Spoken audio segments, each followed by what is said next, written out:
applies to ואהבת לרעך כמוך does not apply so much to Esav, it applies more to Yaakov. The But way is Esav in that? No, it needs to include Esav in it, meaning the part of the duty and destiny of Yaakov is to teach through example, you can say, Esav, the meaning of love, but he needs to lead by example. Okay, this is his duty because Esav and Cain were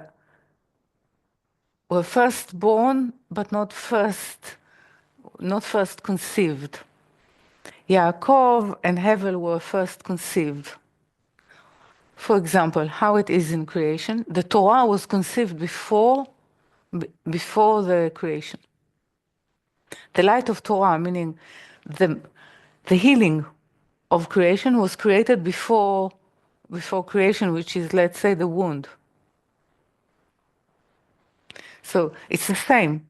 Yaakov was created and Hevel were created before, let's say, Cain and Esav. They came out. So their perception is that they are firstborn. But truly, it's what is important is the reason, and the reason is the first conceived. The reason, for example, of creation is the will of the Creator to bestow goodness. So the conception of it was before the act of creation. Yeah, it was the reason, and not before it's for us, but let's say it's the reason for creation. It's the same with that. So how actually, meaning when Yaakov is coming out, already, let's say, within pregnancy, within impregnation, there is consciousness of that. So he's holding the heel of Esav. What it means is holding the heel. It means the reason. In Hebrew, ekev and reason is the same. Okay, is actually holding the reason why Esav will go out and what he needs to do in relation to that. So when we say who is responsible for education, who is responsible for sort of forming, allowing a different formation and understanding of the relationship with the higher is Hevel and Yaakov. By all means necessary. Is there a reformation for Esau? Yes, for his head. For his head? We know that his head is when he's beheaded, his head is rolling into Me'arat HaMachpelah in Hebron. So he's buried with the forefathers and the matriarchs and the foremothers. So, of course, he is part. Why he cannot enact it before the end of time, as we know it, because we know it from Leah.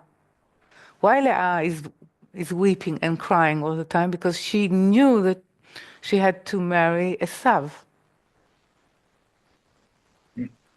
If there is a matching, Yaakov needed to marry Rachel, and Esav needed to marry. If he would listen to his, let's say, to his destiny, he would marry Leah.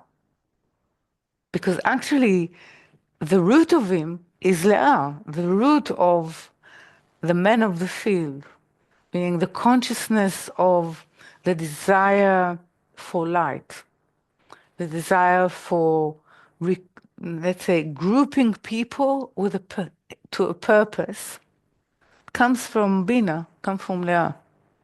Now, because she realized who he truly is, okay, she's crying, and then therefore the purpose of Yaakov is to build the Nukba, or to build Malchut as something that will include Bina and and the way it sort of saved Malchut as one face.